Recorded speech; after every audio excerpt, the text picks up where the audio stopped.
Papo Reto com a Ataíde. E o Papo Reto de hoje é muito especial, diferente.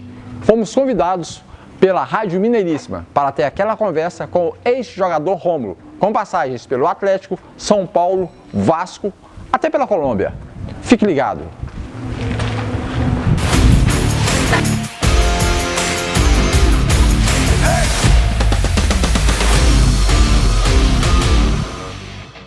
Papo Reto com a Ataíde. E o Papo Reto de hoje é com um dos grandes nomes do Atlético na década de 70, né, Rômulo?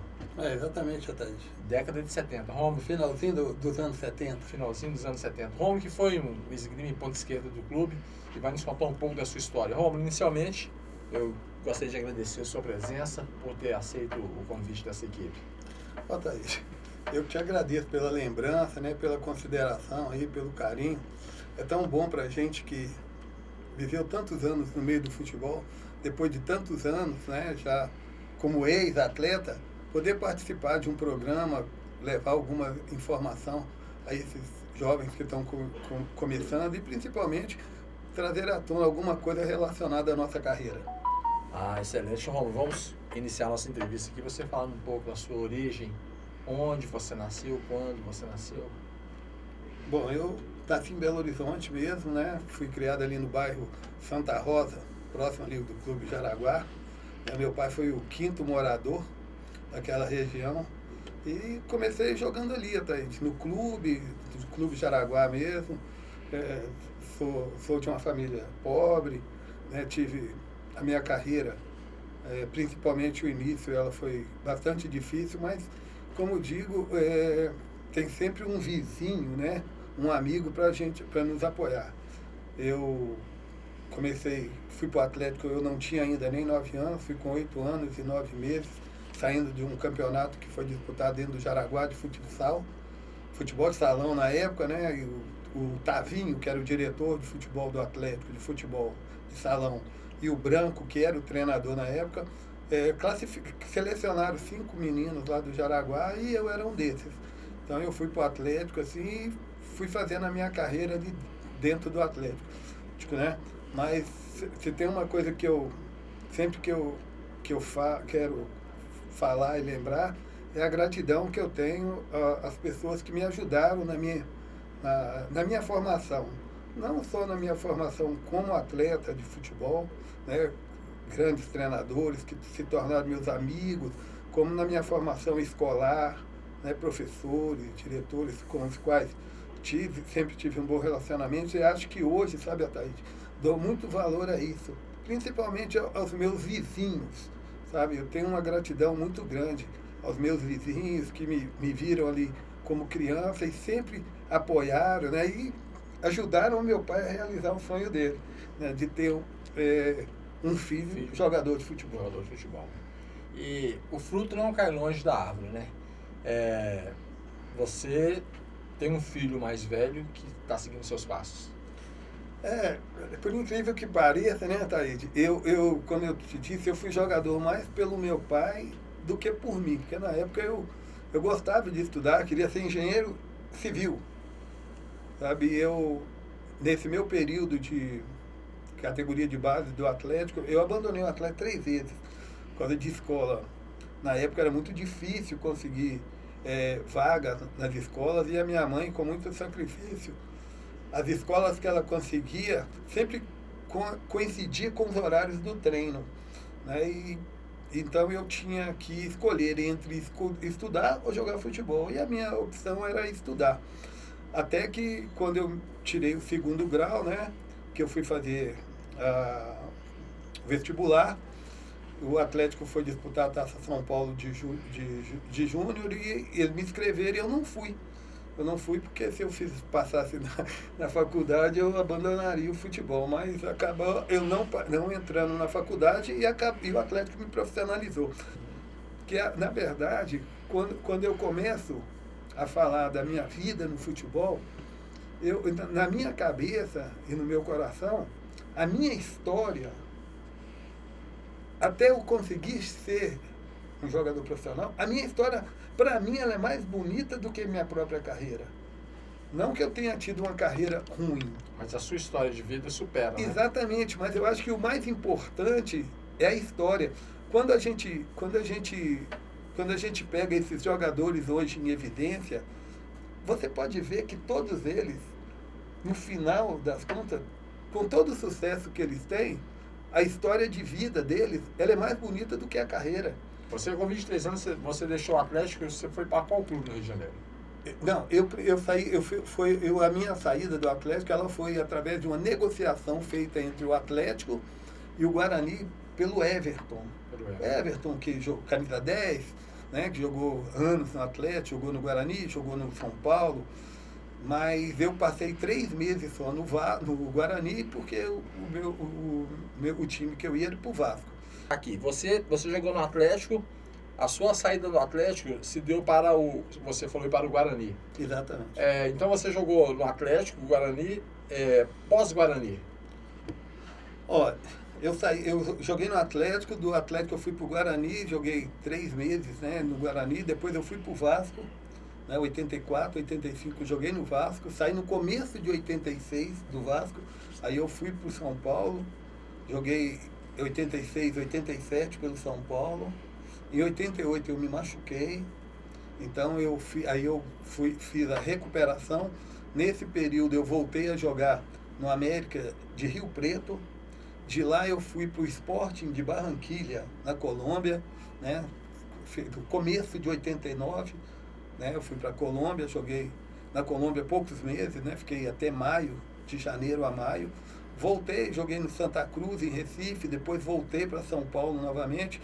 Aí joguei em alguns times, meu pai era de um empresário e terminei a minha carreira. Joguei no Peñarol, né, do Uruguai, tive uma passagem rápida no Peñarol do Uruguai e terminei a minha carreira jogando no Rio Grande do Sul, em Caxias.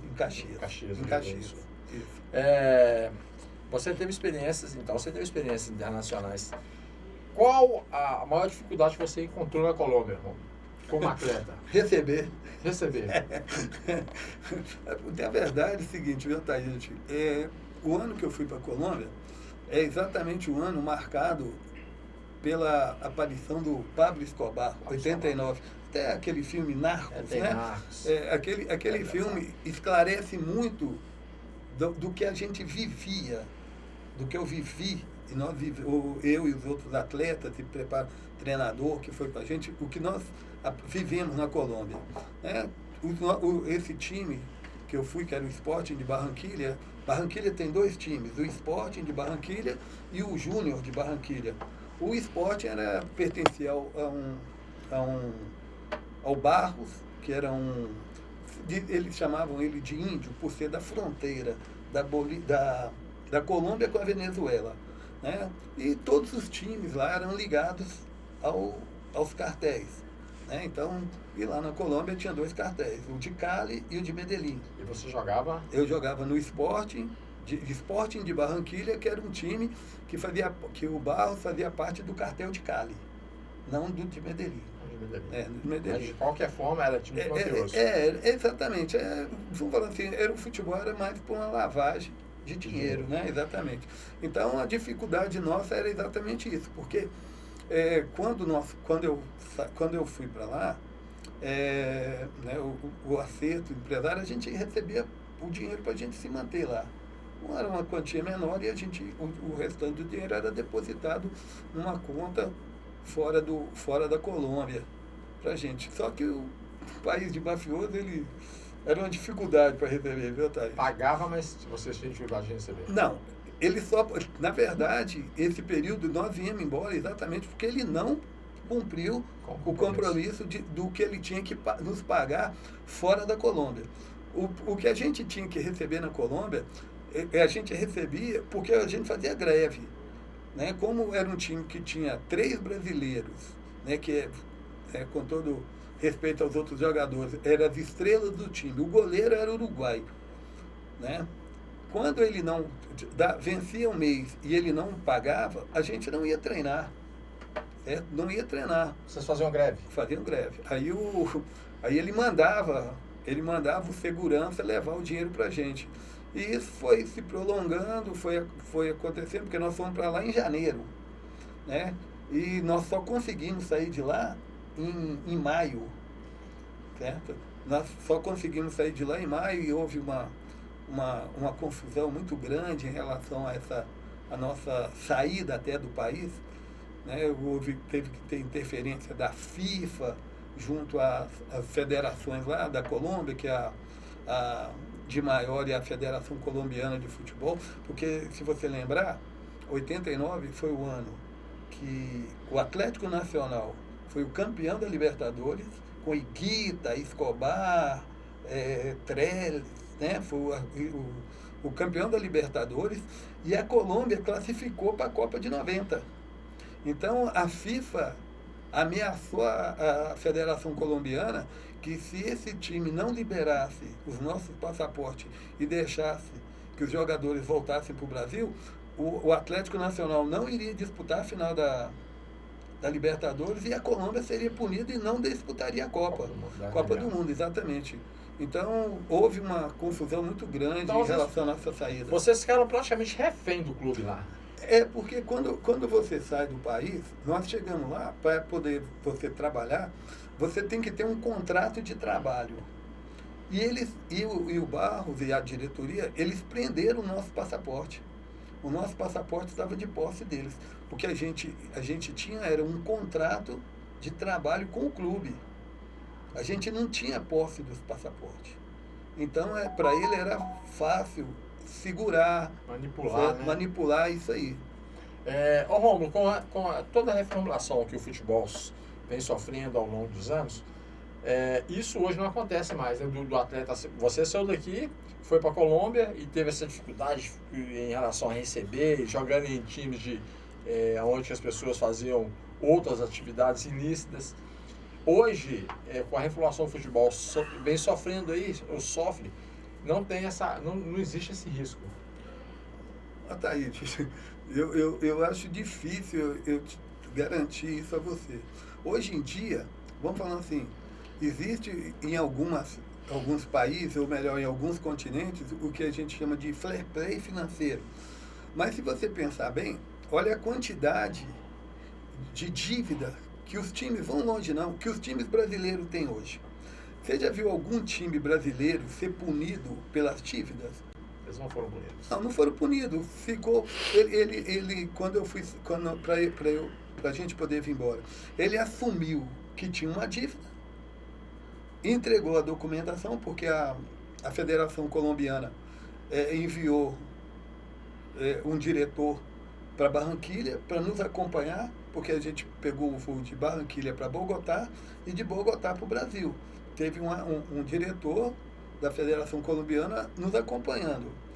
Mas vamos lá, eles não pagaram a dívida, eles não foram punidos, certo?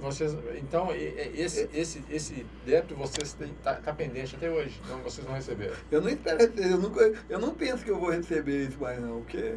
Então isso aí... isso já ficou para trás. Fatura encerrada. Isso aí não tem jeito, na verdade...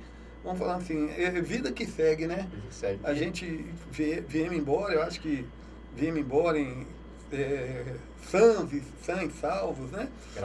Graças a Deus, que é o mais importante, e continuamos a nossa carreira aqui. Nessas andanças pela Colômbia, você fez amigos, seu Rômulo? Na Colômbia? Na Colômbia. Na verdade, assim, o time, esse país, sabe, a Colômbia, esse time que eu fui, era um time que tinha subido da segunda divisão colombiana. Era um time que estava disputando pelo primeiro ano a principal categoria da Colômbia.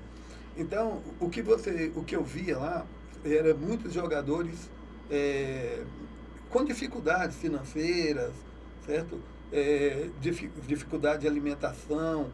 O presidente do clube tinha interesse em fazer o time crescer, mas não dava o valor devido aos atletas que ele tinha. Como se fosse, assim, mais um time amador, né?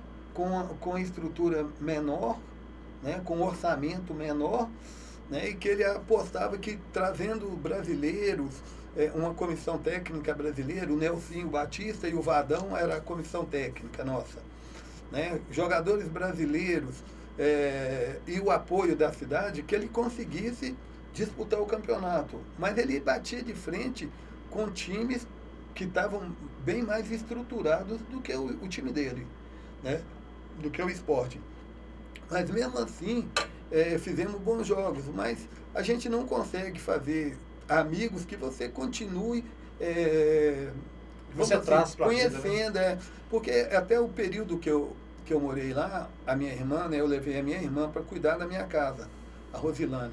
Então, por muitas vezes, quando o treino era 2 períodos, eu levava os atletas para almoçar na minha casa, porque eu sabia que eles tinham dificuldade de alimentação, certo? Porque você vai convivendo, você vai vendo que ganham, uns que ganham poucos, que moram longe, né, que não tem transporte. Tem mais dificuldade. Exatamente. Né? Então, vou falar assim, o que você faz? A intenção é que você una o grupo, fortaleça o grupo todo, porque estamos todos lutando por um único ideal. Todo mundo no mesmo barco, exatamente. Né? Mas eu sinceramente, eu ficava muito triste em ver as condições que os jogadores lá, tirando os que eram de fora, enfrentavam lá dentro.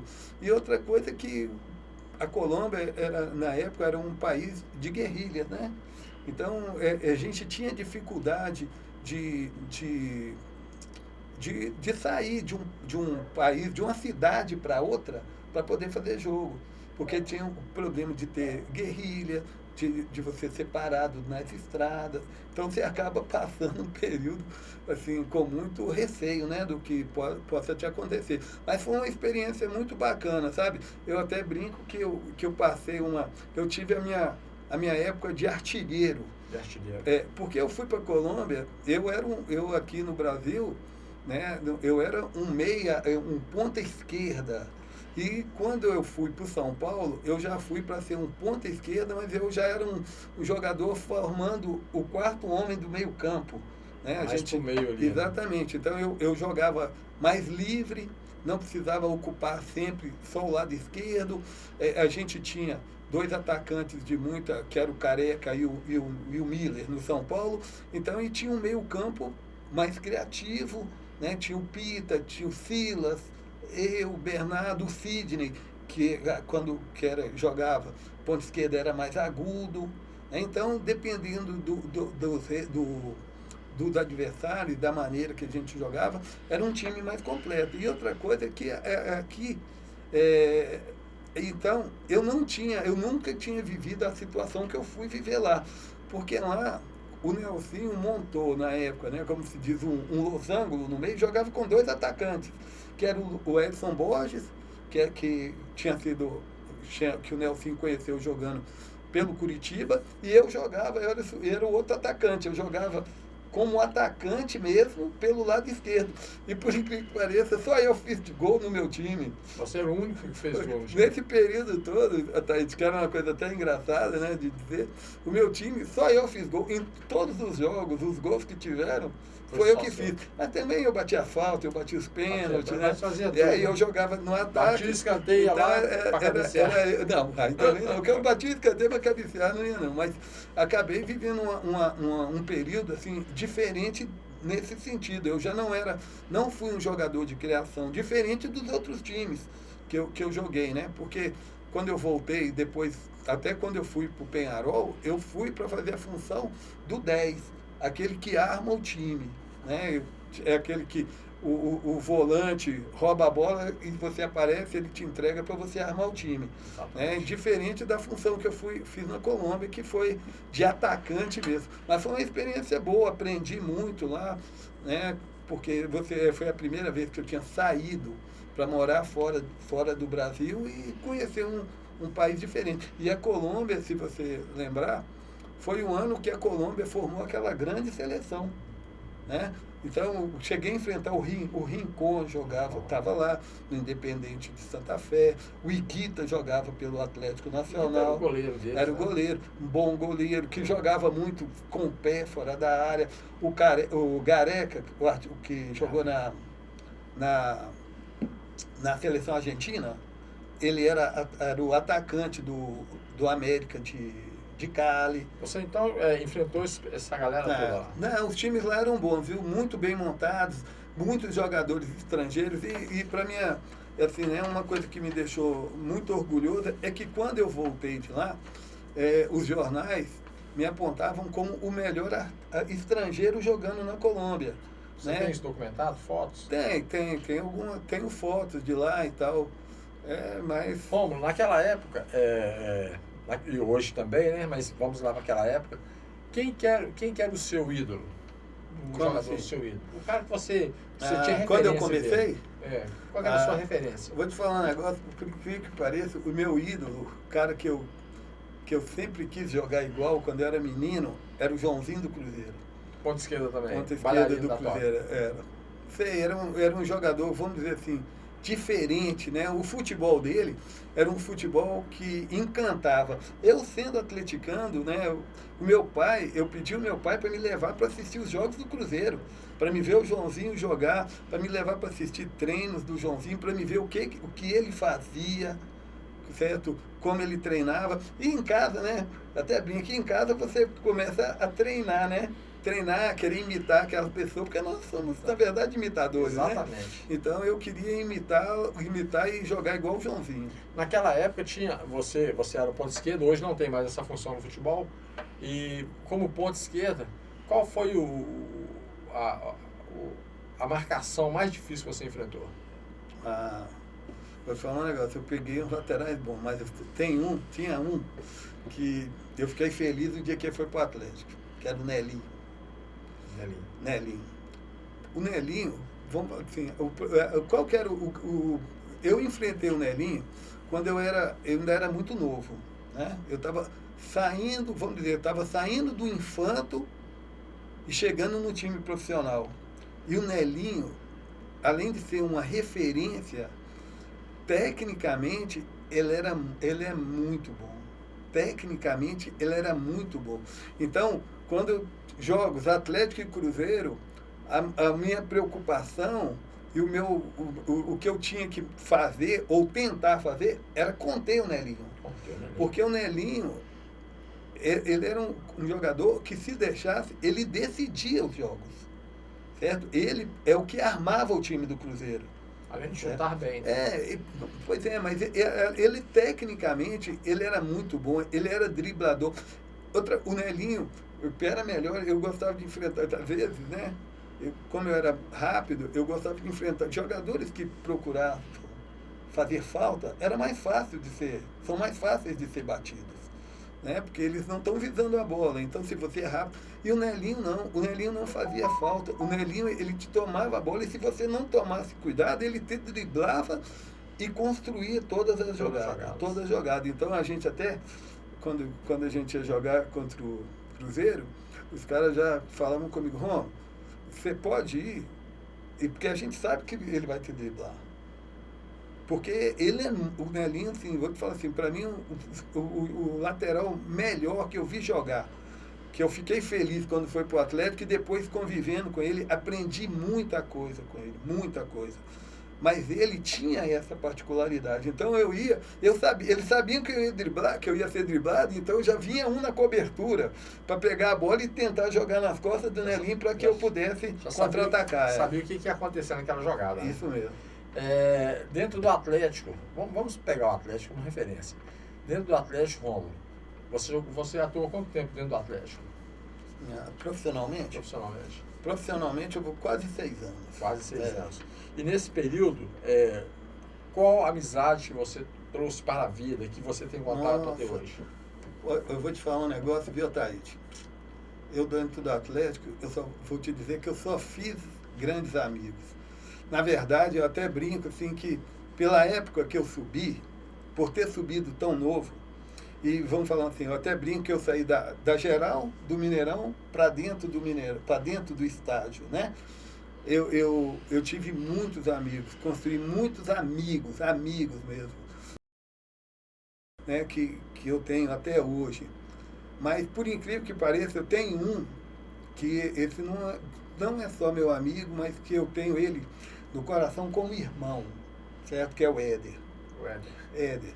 Porque, às vezes, muita gente até questiona, fala assim, mas o Éder é temperamental. Eu falei assim, olha, tudo que eu vivi